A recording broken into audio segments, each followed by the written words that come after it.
Dan ini tidak memiliki batasan waktu tertentu. Kalau tadi mengusap khuf ada aturannya, buat yang mukim sehari semalam, buat musafir 3 hari 3 malam. Kalau ini nggak ada batasannya. Selama masih kita di gips, seseorang di gips, maka dia boleh hanya ngusap saja atau sampai sembuhnya luka, ya. Karena keadaan ini darurat, ya. Dan tidak diharuskan harus berwudu sebelumnya. Orang namanya celaka, siapa yang memperkirakan, ya? Nggak pernah dirancang kan, naudzubillah. Sehingga tidak ada syarat harus suci sebelumnya. Aduh, tadi tuh saya waktu pakai gipsnya masih dalam keadaan saya tidak ada wudu, nggak masalah, nggak ada masalah, ya. Atau mungkin itu sebenarnya masih ada najisnya, anak saya kencing, terus kemudian saya jatuh, ya, nggak sempat dibersihin, tapi keburu digips, ya, walaupun biasanya dibersihkan dulu, ya. Andaikan seperti itu sekalipun, maka tidak masalah, karena dia dalam keadaan darurat, ya, dalam keadaan darurat. Demikian juga boleh mengusap serban, kain yang menutupi atau melingkar di atas kepala. Ini yang tadi kami sebutkan. Nabi SAW ketika pakai sorban, imamah, kain yang dilingkar di kepalanya, beliau mengusap bagian atas serban, ubun-ubun dan 2 khuf beliau. Ubun-ubun di sini, kalau ubun-ubun di kita kan bagian tengah sini, ya. Sebenarnya bukan ubun-ubun, ini penerjemahannya kurang tepat. Kalau di sini apa Pak? Dahi, ya. Dahi atas, harusnya maksudnya dahi atas. Kalau ubun-ubun tuh di sini, kan? Ubun-ubun sini, ya, bahasa Indonesia, ya.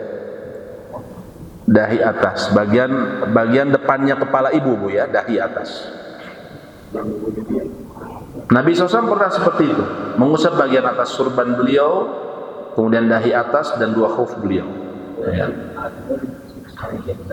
Dan mengusap surban tidak memiliki batasan waktu tertentu, ya. Nah, jadi kalau pakai surban, bapak-bapak misalnya lagi umroh, terus pingin gaya sok kayak orang Yaman, pakai ikat gitu, ya, pakai ikat seperti itu. Bapak, aduh saya nggak mau buka, kenapa? Hese masangna tadi gitu, ya. Kasep-kasepna gitu. Udah kelihatan keren-keren, dibuka gagal kasep katanya. Nah, ini bagaimana kemudian? Apakah saya boleh nggak membuka? Boleh. Caranya gimana? Bapak usap bagian dahi atas, terus kemudian bagian luarnya. Dan tangan kita cukup basah, nggak usah ngumpul air, cukup basah aja bagian luar, ya. Nah, bagaimana dengan kerudung kepala wanita? Yang utama tidak mengusapnya kecuali bila ada kesulitan untuk melepasnya atau karena ada sakit pada kepala atau yang semisalnya. Jadi perempuan tentunya yang utama dibuka kerudungnya. Tapi andaikan susah, tempat wudunya umum, ada bapak-bapak juga, atau ibu-ibu lagi tawaf, ya, saat umroh lagi tawaf, saya bisa sih ke kamar mandi dulu, cuma kalau saya sendirian ya nanti repot ditinggalin sama jemaah gitu misalnya, sedangkan krunya hanya sedikit sehingga nggak ada yang nganterin. Apa yang saya bisa lakukan? Ibu wudu di matof. Matof ini Ka'bah.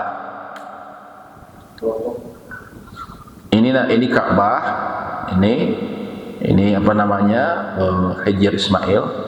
Ini sekelilingnya disebutnya matof, tempat tawaf. Nah, ke pinggir saja, nanti berwudu di sini. Pakai air zam-zam boleh, atau kita beker air, pakai air kita.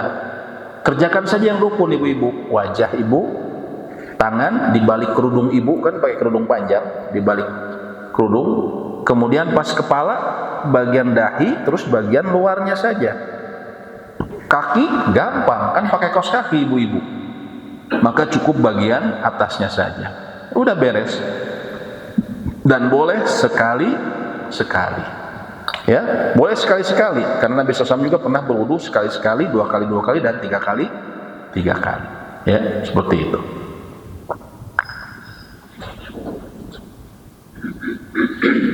Nah, ini juga kalau kepala kita dilumuri henna ini pacar pewarna rambut, ya. Jadi pewarna rambut yang warna merah itu henna, kalau kita pakai itu boleh juga kita mengusap kepala walaupun ada henna seperti itu ya. Allahu a'lam bishawab. Baik, mungkin ada yang ditanyakan ataupun diskusikan, kami persilahkan.